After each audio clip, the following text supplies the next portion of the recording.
listen, I have been on a journey down a rabbit hole since all of the ocean spray cranberry Watergate of 2025.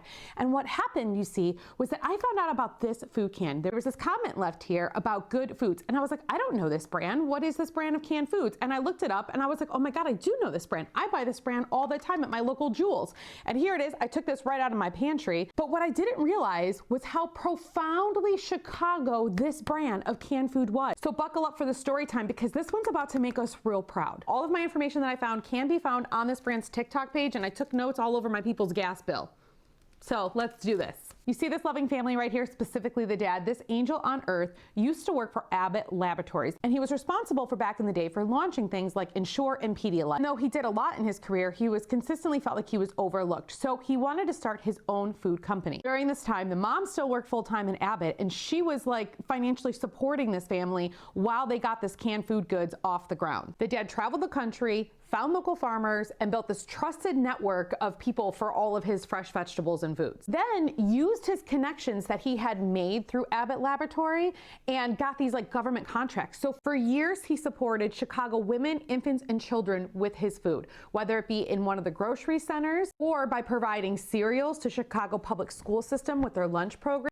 And when he heard that there was a quality problem with infant food, he made it a mission to make some of his own as well. He starts getting some press, and even like the Pope, like the Catholic charities were like, hey, come be an exec on our board. You're doing some really great things out there.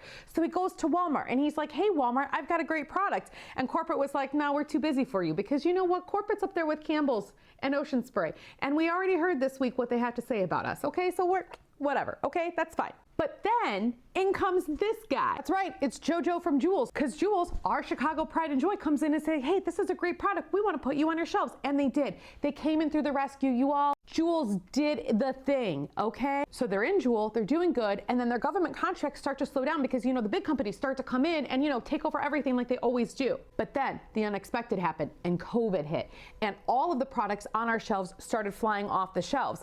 And that left companies like Goode, that was way more unknown, left for the consumers to buy. Grocery stores were like literally scrambling to get good supply chain. So they reached out to Goode, and Goode ended up selling 1 year of cans in 3 days. That's how much of the product sold because of COVID. Now all of a sudden the big box stores were like, oh, hey, you remember when you wanted to come over here with us?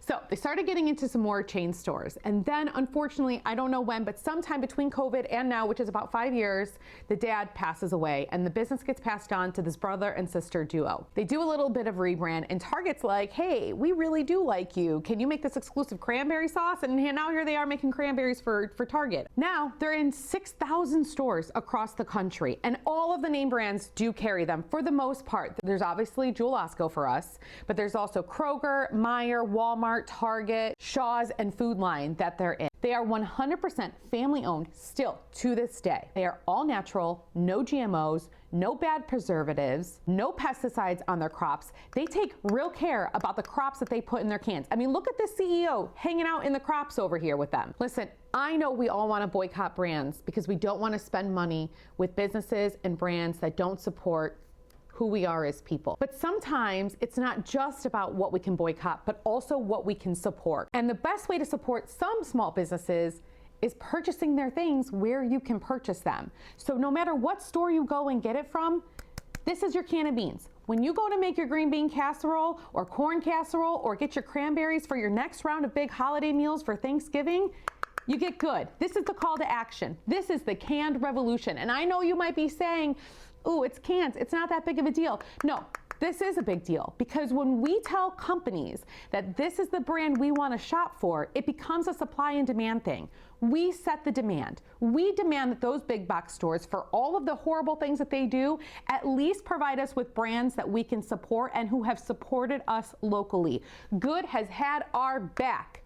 And now that you know about everything Goode has done for us here in the Chicagoland area, you can now go into your Chicago store and purchase theirs over any other name brand you see in that can aisle. This is a call to action for you, Chicago. I should be disappointed when I go into my local Jewel because these are almost sold out. Okay, we can do this. We can do this. How dare I pass these up thinking that they were absolutely a nobody? Because you know what? I've learned my lesson. Sometimes unknown brand names are the diamonds in the rough. They're the brands we should be shopping with. And I hope this holiday season, you sell out. Get ready, Goode. I hope a wave is coming for you.